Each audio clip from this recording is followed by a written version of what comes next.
வணக்கம் நமச்சிவாய.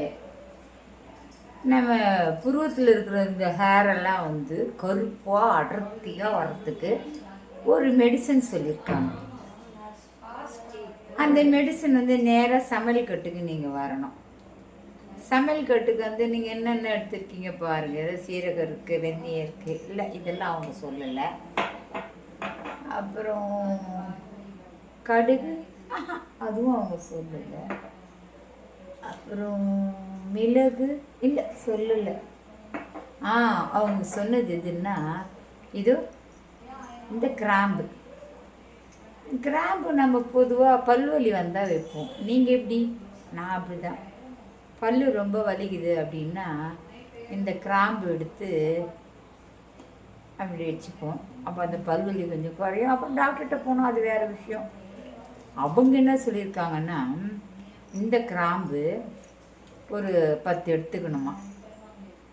இது மாதிரி 10 எடுத்துக்கணுமா. எடுத்து என்ன பண்ணணுமா, லைட்டாக வறுக்கணுமா. வறுத்து என்ன பண்ணணுமா, பொடி பண்ணணுமா. பொடி பண்ணிவிட்டு என்ன பண்ணணுமா, தேங்காய் நாள் குழைக்கணுமா. அப்புறமா நைட்டு இப்படி தடவணுமா. ஐப்ரோஸில் தடவணும். இப்படி நம்ம தடவினே வந்தோம்னா ஐப்ரோஸ் நல்லா கருப்பாக அடர்த்தியாக வரணும். எப்படிலாம் வளரும்னு நினைக்கிறீங்களா? எனக்கு தெரியல. அவங்க சொன்னதுலேருந்து எனக்கு இது ரொம்ப ஆச்சரியமாக இருந்தது. சமையல் கட்டில் யூஸ் பண்ணுற பொருளெல்லாம் எடுத்து கூட இது மாதிரிலாம் பண்ணாங்க. கிராம்பு தடவினா, விளக்கெண்ணெய் தடவினா இந்த நமக்கு இந்த ஐப்ரோஸு, இந்த நெத்தியில் கூட முடியெல்லாம் கொஞ்சம் கம்மியாக இருக்குல்ல. ஏஜ் ஃபேக்ட் எனக்கு கம்மியாக இருக்குது. சின்ன பசங்களுக்கெல்லாம் நல்லா தான் இருக்கும் முடி.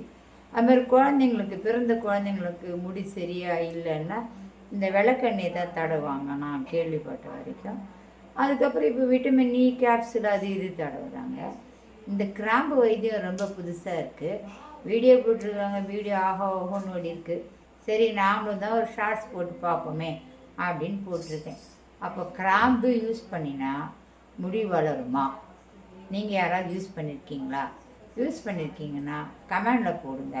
இதை பற்றி உங்கள் அபிப்பிராயம் என்ன? அதுவும் கமெண்டில் போடலாம். லைக் பண்ணுங்கள், ஷேர் பண்ணுங்கள், கமெண்ட் பண்ணுங்கள். வணக்கம்.